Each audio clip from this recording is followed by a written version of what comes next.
Assalamualaikum warahmatullahi wabarakatuh. Selamat sore dan salam sejahtera bagi kita semua. Yang saya hormati, Prof. Hasna Faizah, ARM Hum, selaku dosen mata kuliah Budaya Melayu Riau, dan yang saya hormati, Sami Adam Ramadhani selaku Komting, dan yang saya sayangi teman-teman sekalian. Semoga kita selalu dalam keadaan sehat walafiat. Perkenalkan, saya Nurhalisa sebagai penyaji kedua dari kelompok 8 akan menjelaskan tentang bab 6 yaitu pakaian Melayu dari 6.4.6 sampai 6.4.16. Semoga materi yang akan saya sampaikan dapat bermanfaat bagi kita semua. Cikak musang baju kurung. Baju kurung cikak musang disebut juga dengan bajuan. Biasanya, leher baju kurung cikak musang ini dibuat dengan kolar yang hanya sejari lebarnya. Dalam majelis resmi, pakaian baju cikak musang lelaki yang biasa dipakai dengan celana panjang dan bersamping. Dan pakaian baju cikak musang lelaki ini biasanya dipadankan dengan songkok dan tanjak. Dan bagi wanita, baju cikak musang terbuat dari kain baldu dan biasanya dipakai dengan kain sarung songket benang emas. Lalu yang kedua yaitu tentang jubah. Jubah adalah baju lengan panjang, ada yang setengah lengan atau sampai ke pergelangan tangan.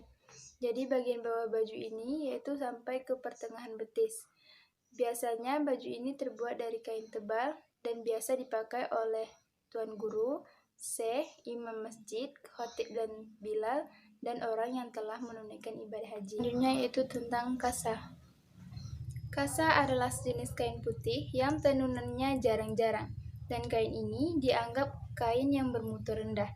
Pada pasal ke-12 Gurindam 12, Raja Alia Haji menyebutkan hormat akan orang yang pandai atau tanda mengenal kasah dan cindai.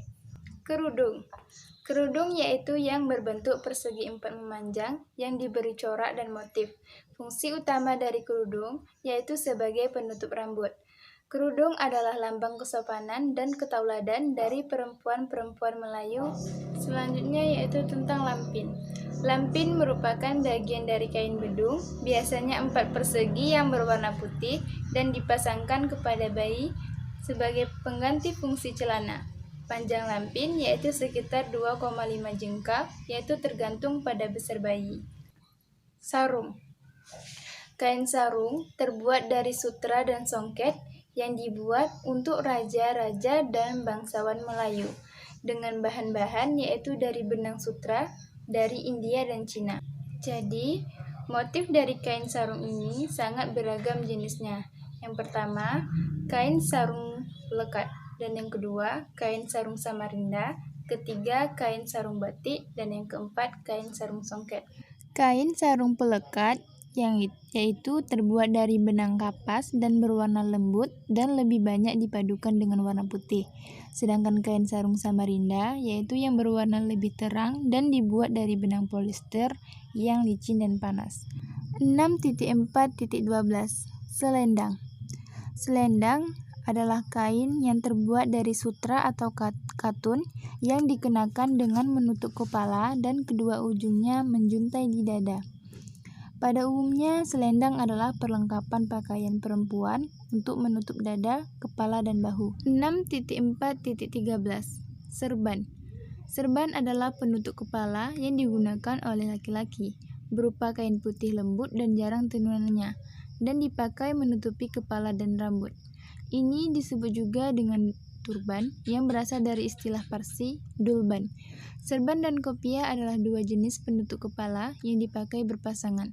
Sebelum memakai serban, kopiah dikenakan dulu, kemudian serban dililit di luarnya, dan serban itu berbentuk persegi, 4 persegi. 6.4.14 Songket.